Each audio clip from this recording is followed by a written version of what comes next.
Hey everyone, this is Kitty Clinical here with another video.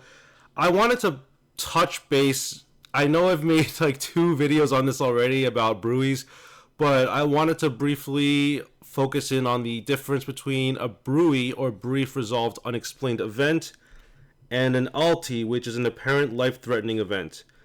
So earlier I've talked about how ALTE is a broader term that it also encompasses BRUE, but I want to just kind of focus in on the minutiae, the exact details on this difference. So, BRUE describes a sudden, brief, and now resolved episode that includes one or more of the following features.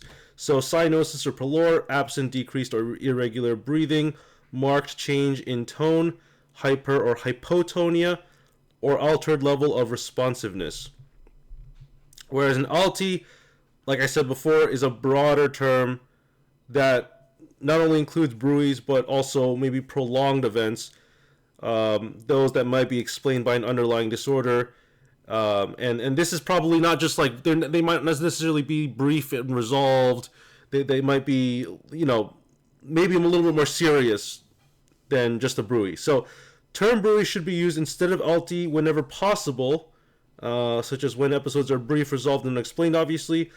But for events that do not fit the definition of BRUE, guidelines encourage the use of event characteristics rather than the term ALTE to describe the event. So we try to avoid ALTE, BRUE. I mean, you can say BRUE if you are able to. If it was brief, like less than a minute, it happened, it's gone, and it's unexplained. We don't have an underlying diagnosis for it. You've done it. You don't need to do there's no signs that it could be trauma, child abuse, neglect. There's no signs of that. That this could be a seizure. You don't suspect that. You don't suspect that this could be a heart attack.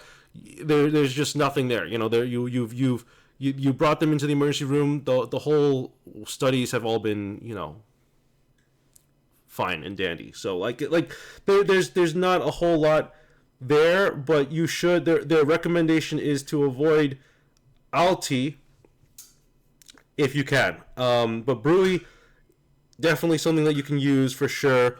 I've done admissions multiple times where I've used BRUE as a primary diagnosis, and you'd be surprised later on you can find stuff. This is why we make this diagnosis, because we it's unexplained now, but it could be later on explained.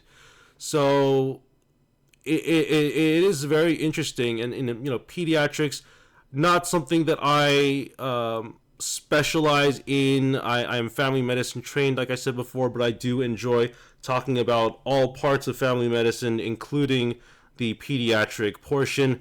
If you enjoy any of my content, do not hesitate to like and subscribe to my channel. Leave a comment down below if you have any questions at all about BRUEs, ALTEs, SIDS, or anything pediatric or step 3, USMLE, anything related to those things. So hope you enjoy the video. I will see you in the next one. Peace.